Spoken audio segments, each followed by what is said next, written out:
Hello students and welcome back to Indus ranger online classes. तो आज हम क्या करेंगे, टेक्निकल, नॉन टेक्निकल, उसके साथ साथ जो नेवी एसएसआर की जो कुछ एक बेसिक चीज़ें होती हैं, फैक्चुअल चीज़ें मैं आपको उसमें बताऊंगा। ठीक है, जैसे कि हम स्टार्ट कहाँ से करेंगे, तो इंडियन ज्योग्राफी से स्टार्ट करेंगे। और इंडियन ज्योग्राफी में हमें क्या पढ़ना है, सबसे पहले चीज़ कि उसका लोकेशन कहाँ पे है। ठीक, उसकी जो स्थिति है, पोजीशन है, वो कहाँ पे है। ठीक, जितने भी स्टूडेंट्स इसमें अभी हैं, आप ध्यान रखना कि आपका जो एग्ज़ाम है वो बहुत ही फैक्चुअल है। तो फैक्चुअल में आपको क्या ध्यान रखना है कि लोकेशन क्या है, कहाँ पे है, उसके साथ साथ जो भारत का जो भूगोल है या जो भौगोलिक स्थिति है उसमें कितने विभाग या फिर कितने डिवीज़न किया गया है। जैसे आप देखोगे कि भारत में क्या है, भारत में क्या है, आप देखोगे डेजर्ट है, रेगिस्तान है, मैदानी भाग है। ठीक है, उसके बाद फिर क्या है, माउंटेन है। ठीक, अच्छा इसमें बच्चे बताइए कि जो ये माउंटेन और जो हिल है इसमें अंतर क्या है। माउंटेन और जो हिल्स हैं इसमें क्या अंतर है। देखो, हिल क्या होता है, मैक्सिमम आप ये समझो, माउंटेन मतलब बड़ा पहाड़ और जो हिल मतलब छोटी पहाड़ी होगी। हिल मैक्सिमम कहाँ होती है, पठारी भागों में देखा जाता है। ठीक है, जो प्लेट्यू होता है वहाँ पे। अब प्लेट्यू हो गया तो उसका क्या होगा, सबसे ऊंचा जो हिस्सा होगा। जैसे आप यहाँ आसपास कहीं रॉबर्ट्सगंज गए हो, कोई गया है इसमें? अच्छा, रॉबर्ट्सगंज में आपने देखा होगा, सोनभद्र डिस्ट्रिक्ट में आता है जो, वहाँ पे एक कोई पीक पॉइंट करके है, तो उस जो पठारी इलाका है उसमें सबसे ऊंचा कोई एक पहाड़ होगा। ठीक है, तो देखोगे कि जितने भी ऐसे ढेर सारे जो प्लेटू होंगे उसमें से कोई एक ऊंचा सा होगा इस तरीके से, तो हम कहते हैं वो हिल है। ठीक, बस ये समझो कि जो पहाड़ का बच्चा वो हिल हो गया। ठीक, पहाड़ का बच्चा पहाड़ी, बस वैसे ही। तो हिल छोटा होता है, माउंटेन बड़ा होता है। आपने देखा होगा कि माउंट एवरेस्ट को हिल नहीं कहते हैं। ठीक, वो माउंटेन है। ठीक है, माउंटेन जो होता है वो कुछ ज़्यादा ही कॉनिकल, इस तरीके से आप देखोगे ऊंचाई कुछ ज़्यादा ही होती है उसकी। ठीक, और ये बहुत सारी चीज़ें हैं, तो आपको जानना नहीं क्योंकि आपके एग्जाम में आएगा नहीं, बस आपको क्योंकि नाम जानना, वो तो बस मैंने ऐसे जागरूकता, वो कहते हैं कि क्यूरियोसिटी के लिए पूछ लिया था। ठीक है, तो लोकेशन पता होना चाहिए, डेजर्ट, माउंटेन, इनके नाम पता होने चाहिए। जैसे भारत में सबसे ऊंचा जो पर्वत है वो कौन सा है, K2 है, कंचनजंगा है, धौलागिरी है, वो कौन सा है आपका, कंचनजंगा है। ठीक है, तो भारत का सबसे ऊंचा कंचनजंगा है। अच्छा, कई सारे स्टूडेंट को ये कन्फ्यूज़न है कि उसमें K2 जो गॉडविन ऑस्टिन है वो भी है। तो जो देखो, K2 जो गॉडविन ऑस्टिन है वो क्या है, आपका गिलगित जो बल्तिस्तान रीजन है। ठीक है, दफ्फर कोई एक ज़िला है पाकिस्तान का, वहाँ उसमें पड़ता है वो। ठीक, K2 जो है वो काराकोरम पर्वत श्रृंखला है जो हिमालय का, उसमें है वो। ठीक है, और उसके बाद माउंट एवरेस्ट तो पता ही है आपको। ठीक, कि नेपाल में वो। अच्छा, नेपाल में माउंट एवरेस्ट को क्या कहते हैं, नेपाल में माउंट एवरेस्ट का नाम क्या है। चलो मैं आपको ऑप्शन देता हूँ। ठीक है, बताइए कि नेपाल में माउंट एवरेस्ट को क्या कहते हैं। ठीक, चलो ठीक है, पहली चीज़ कि चलो माउंट एवरेस्ट ही कहा जाता है। दूसरा चीज़ है कि सागर माथा कहा जाता है। ठीक है, थर्ड, किसको अभी भी डाउट है कि नहीं, माउंट एवरेस्ट को माउंट एवरेस्ट कहा जाता है, सागर माथा कहा जाता है, या फिर धौलागिरी या फिर कुमानो कहा जाता है, तो सागर माथा ही कहा जाता है। ठीक है, ध्यान रखिए। ये देखो, इस तरीके के क्वेश्चन आपके आएंगे जो बहुत ही बेसिक होते हैं। ठीक है, देखो ये जो आप टेक्निकल, नॉन टेक्निकल, नेवी, जो एसएसआर और जितने भी ऐसे वनडे एग्जामिनेशन हैं जो फैक्चुअल बेसिस होते हैं, उसमें आपको क्या करना है कि एटलीस्ट पिछले 3 साल के पेपर ज़रूर देख लेना। ठीक, उससे क्या है ना कि आपको ये पता चल जाएगा कि क्वेश्चन का पूछने का पैटर्न क्या है। अगर नहीं है तो मार्केट में ऑलरेडी जो मॉडल पेपर मिलते हैं, अवेलेबल हैं। ठीक है, तो वो आप ज़रूर चेक कर लीजिएगा। ठीक, और इसमें जो जितने भी जीएस से क्वेश्चन आएंगे उसमें जो सबसे ज़्यादा क्वेश्चन आते हैं किस किस सब्जेक्ट के आएंगे।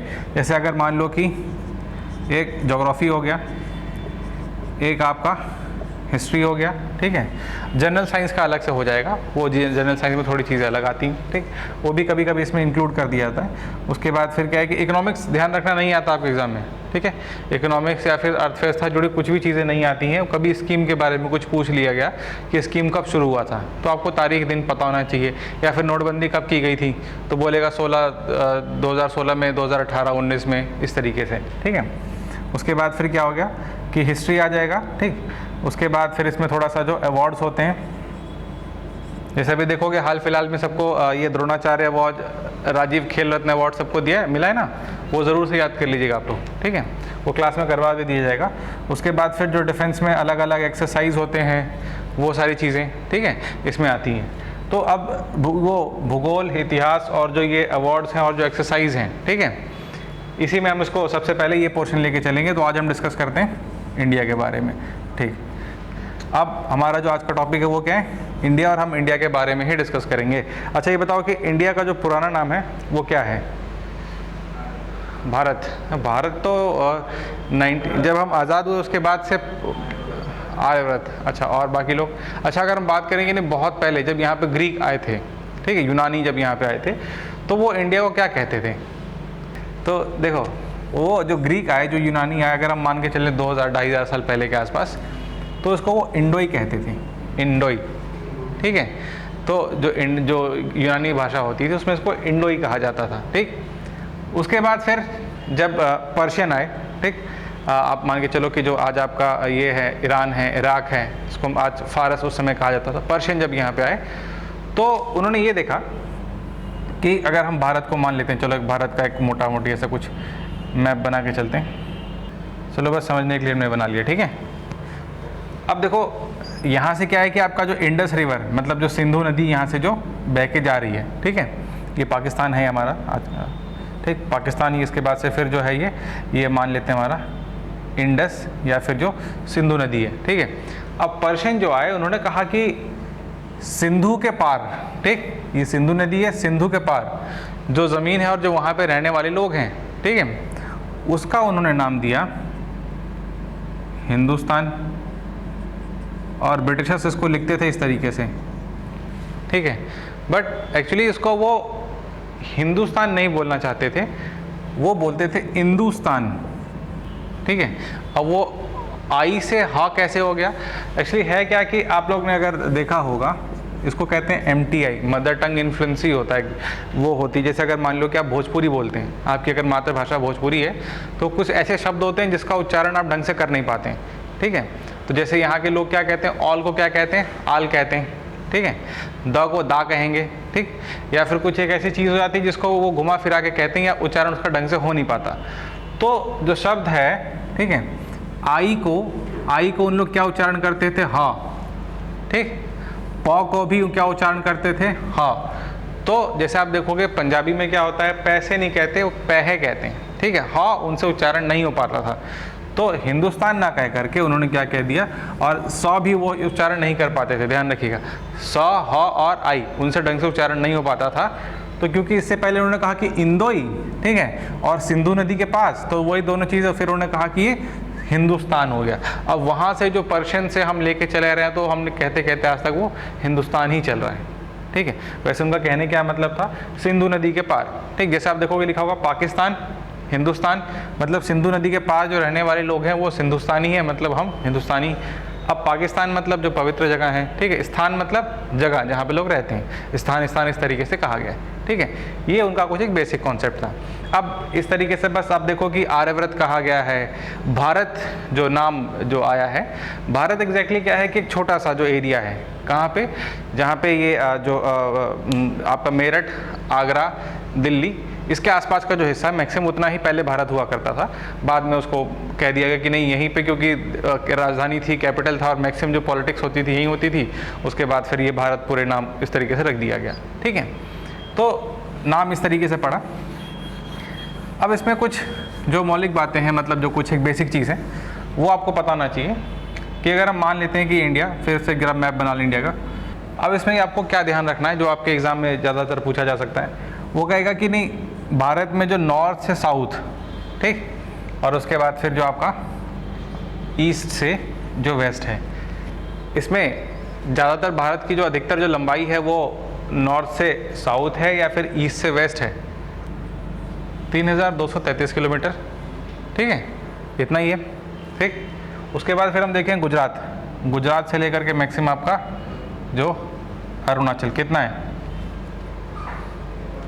अब देखोगे 2933 किलोमीटर ऐसे कुछ करके है, मुझे ध्यान नहीं आ रहा, 15 या कुछ है ऐसे 14 किलोमीटर करके है, ठीक है। मतलब ये जो नॉर्थ और साउथ, वेस्ट और ईस्ट, इन दोनों मिला जुला करके कुछ 200-250 किलोमीटर का फासला आता है, ठीक है। तो हम देखते हैं कि जो मैक्सिमम जो इसकी दूरी है नॉर्थ से लेकर के जो साउथ है यही है, ठीक है। इसको ज़रा मुझे लगता है ध्यान 2933 या 35 किलोमीटर कुछ करके है, ठीक है, चेक कर लीजिएगा या फिर मैं नोट करवा दूंगा उसको, ठीक है, फैक्चुअल चीज़ें। तो ये चीज़ें इस तरीके से आती हैं, ठीक। ये आपको बेसिक जो फैक्ट है पता होना चाहिए कि मैक्सिमम दूरी कहाँ से कहाँ तक है। उसके साथ साथ अगर हम देखें कि जो ग्लोब है, ग्लोब में आपको पता होगा कि ये जो इक्वेटर है, ठीक, इक्वेटर मतलब विषुवतीय रेखा, ठीक है। उसके बाद फिर आप देखोगे इस तरीके से जो लाइन लेटी है, ठीक है, उसको हम क्या कहते हैं, लैटिट्यूड कहेंगे, ठीक है। और जो लाइन इस तरीके से लंबी लंबी आ रही है इस तरीके से, लॉन्गिट्यूड। हिंदी में जो कहते हैं इसको क्या कहते हैं हम, जो लाइन लेटी है इसको हम कहेंगे अक्षांश और देशांतर, ठीक है। अब इंडिया क्योंकि ग्लोब से बाहर तो है नहीं, कहीं ना कहीं ग्लोब में इसका स्थान तो होगा ही, ठीक है। तो ग्लोब में भारत की जो स्थिति है, अगर हम देखें कि भारत ये जो 0 डिग्री है इससे ऊपर आता है या नीचे आता है, या फिर हम कहें उत्तरी गोलार्ध में आता है या दक्षिणी गोलार्ध में आता है। अच्छा, ये गोलार्ध क्या है पहले बताओ, हेमिस्फेयर या जो उत्तरी गोलार्ध या दक्षिणी गोलार्ध आप लोग पढ़ते हो, ये क्या है?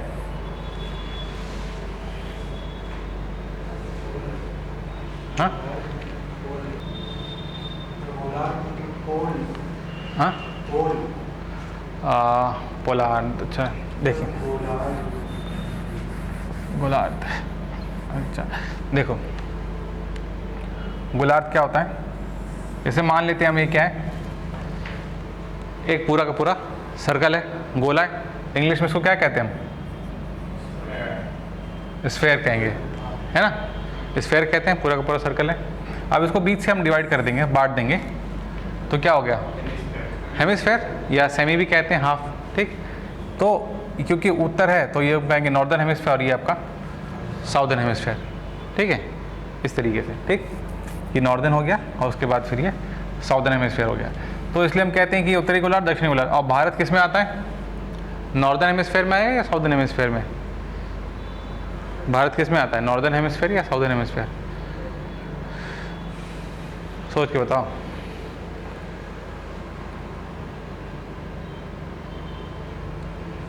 ठीक है, भारत जो है आपका नॉर्दर्न हेमिस्फेयर में आता है। अगर हम साउदर्न हेमिस्फेयर में होते तो हम कहीं यहाँ नीचे होते, ऑस्ट्रेलिया के आसपास होते, बट थोड़ा सा हम दूर हैं, तो क्या है कि इधर हम लोग इधर आते हैं, ठीक, इधर फिर देखोगे यूरोप आ गया, इधर आपका उत्तरी अमेरिका, यहाँ दक्षिणी अमेरिका और अफ्रीका, तो तीनों में आता है, ठीक है। उसके बाद फिर नीचे यहाँ पे न्यूजीलैंड आ जाएगा, ठीक है, इस तरीके की चीज़ें। अब देखो इसमें जो कुछ एक जो फैक्चुअल चीज़ें हैं, तथ्यात्मक चीज़ें, वो हम क्लास के बाद इसको नोट कर लेंगे, ठीक है। तो इसमें कोई सोचेगा नहीं कि मेरा ये छूट गया, ये छूट गया, आपको क्लास के बाद बता दिया जाएगा, नोट करवा दिया जाएगा, ठीक है, ध्यान रखिए। इसमें बस आप समझ लीजिए और जो फैक्ट्स हैं आपको नोट डाउन करा दिया जाएगा, या फिर इसको साथ में मैं कहो तो लिखता चलूँगा, ठीक है। अब देख लो कि ये जो भारत है आपका उत्तरी गोलार्ध में आता है। अब जो ग्लोब है, लैटिट्यूड और जो लॉन्गिट्यूड है, ठीक है, लैटिट्यूड लॉन्गिट्यूड में भारत कितने से कितने डिग्री के बीच में है? जो भारत का ये जो दक्षिणी सबसे जो हिस्सा है, ये कितने डिग्री अक्षांश से शुरू होता है और कितने डिग्री अक्षांश पे खत्म होता है, ये बताइए।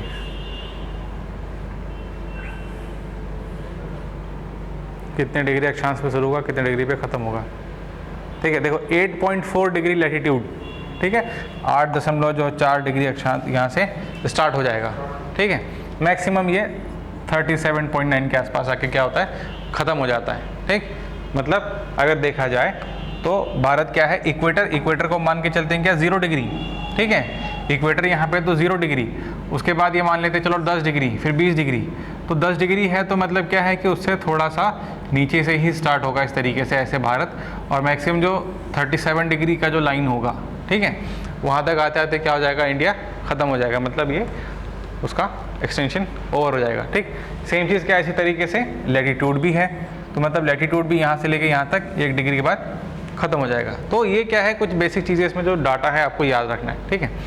इसमें ये चीज़ समझ गए, ठीक। उसके बाद ये है, अच्छा एक चीज़ इंटरेस्टिंग ये है कि देखो ये जो आप देख रहे हो कि ये वेस्ट है और ये जो ईस्ट है, इसके बीच में आप देखोगे England, Poland, Austria, Germany, France, ऐसे बहुत सारे कंट्री इसमें आ जाएंगे, मतलब इतना चौड़ा ही, ठीक है। इंग्लैंड तो बहुत ही छोटा है, मतलब आप सोचोगे कि इंग्लैंड तो मैक्सिमम गुजरात का जो हिस्सा है ना, इससे भी इसी के आसपास होगा। अब उतना छोटा सा कंट्री पूरे के पूरे कंट्री को फिर क्या कर रहा था, रूल कर रहा था, ठीक है। तो ये हो गया। अब उसके साथ साथ भारत का जो सबसे लंबा जो बाउंड्री है कौन सी कंट्री के साथ लगता है? चाइना, बांग्लादेश, नेपाल, भूटान, बताइए। चाइना नहीं, भूटान के, सॉरी बांग्लादेश के साथ लगता है, ठीक है। उसके बाद फिर सेकंड नंबर पे चाइना से, ठीक। सबसे कम किसके साथ? भूटान पे। ये बहुत सारे बच्चे कंफ्यूज कर रहे थे, इवन एनडीए के एग्जाम में भी जब आया था तो बच्चों ने गलत लगा दिया, चाइना मार के आ गए थे, ठीक है। ज़्यादा डिफरेंस नहीं, जैसे अगर मान लो कि जो बांग्लादेश है, बांग्लादेश के साथ 4096 या फिर 99 किलोमीटर का है, और जो ये है आपका चाइना के साथ कुछ 3500 के आसपास कुछ का है, ठीक है। तो इतने का डिफरेंस है। तो मतलब सेकंड नंबर पे चाइना है, फर्स्ट नंबर पे क्या है आपका? बांग्लादेश, ठीक है। अब देखो बांग्लादेश जो है ना यहाँ पे इस तरीके से ऐसे, अब इस तरीके देखो वेस्ट बंगाल से शुरू हो गया, ऐसे घूमते घूमते घूमते आया है यहाँ पे त्रिपुरा, उसके बाद इस तरीके से काफ़ी लंबा बॉर्डर पड़ जाता है उसका, ठीक है।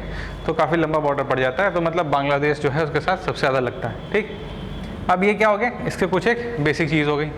अब भारत का जो तटीय क्षेत्र है, मतलब जो हमारे कोस्टल एरिया है, ठीक है, ये कोस्टल जो एरिया है, इसमें ये बताओ कि इस तरफ कौन सा सागर है? अगर हम देखें दक्षिणी भाग में कौन सा सागर है, इधर कौन सा सागर है, बताइए। हिंद महासागर कहाँ पे आएगा? साउथ में आएगा, ठीक। साउथ वेस्ट मतलब दक्षिण पश्चिम में कौन सा है आपका? अरेबियन सी है, ठीक है। और यहाँ पे कौन सी खाड़ी है? बंगाल खाड़ी, ठीक है। अब ये बहुत सारे जो बच्चे उनको जैसे कि ये आर्मी जीडी में ही थे, शायद से उनको ये भी नहीं पता था कि जो नीचे है जो आपका वो इंडियन ओशन है। वो कहते हैं सर यहाँ तो अरब की खाड़ी है नीचे। अरब तो यहाँ से स्टार्ट होगा ना यार, अरब की खाड़ी। ये आपका क्या है कि इंडियन ओशन है पूरा का पूरा इधर नीचे, ठीक है। ये आपका हिंद महासागर है, ठीक। अच्छा, इसमें कोई चीज़ पूछनी है आपको तो पूछिए, कुछ चीज़ इसमें अगर आपको लगता है पूछना चाहिए तो आपको पूछ लो, बताओ कुछ पूछना है? आपका नाम क्या था? क्या बताया था आपने? सौरभ बताइए, कुछ बात है, पूछना है? नहीं, ठीक है। अब भारत का सबसे ऊंचा माउंटेन तो पता ही है आपको, कंचनजंगा, ठीक है, क्लियर है। अब देखो भारत में अगर इसका हम भौगोलिक विभाजन करें, मतलब इसको अगर डिवाइड करना स्टार्ट करें, जैसे आपके बॉडी में आँख, नाक, कान, नाक, मुंह है, हाथ है, पैर है, उस तरीके से इंडिया का भी अपना कुछ क्या है, एक फिजिकल डिवीज़न है, ठीक है। तो उस फिजिकल डिवीज़न को हम कितने पार्ट में बांटेंगे, ठीक है। भारत को कितने पार्ट में बांटा जाएगा? अगर उसको मान लो को अलग अलग पढ़ना है तो कैसे बांटा जाएगा? कौन कौन सा हिस्सा आएगा इसमें?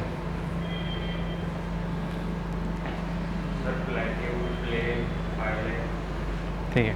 तो भारत में सबसे ज़्यादा अगर हम देख के चले तो पहले मानते हैं मैदानी भाग, प्लेन, ठीक है, इसको हम गंगा का मैदान कहते हैं, या फिर जो हमारा जो मैदान बना हुआ है आपका दिल्ली से, पंजाब से लेकर के मैक्सिमम जो आपका आसाम तक चला जा रहा है, ठीक है। उसके बाद डेजर्ट आएगा। थर्ड में क्या है? जो सेंट्रल हाईलैंड। सेंट्रल हाईलैंड मतलब क्या है? भारत का जो बीच का हिस्सा है। बीच का हिस्सा मतलब जो आपका मध्य प्रदेश से लेकर के आपका जो नीचे दक्कन का पठार है वहाँ तक, ठीक है, जितने पठारी भाग हो गए, या फिर इसको हम कह सकते हैं प्लेट्यू, पठारी भाग, ठीक। उसके बाद फिर क्या आ गया आपका?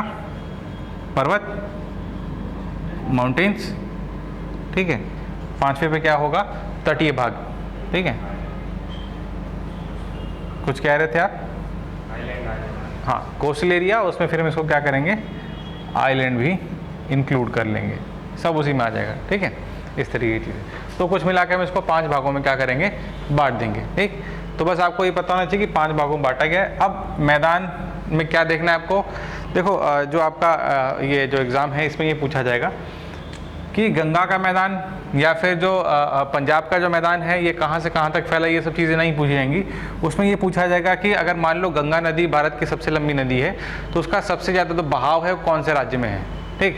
यूपी में है, उत्तराखंड में है, पश्चिम बंगाल में, या बिहार में? कौन से राज्य में है बताइए?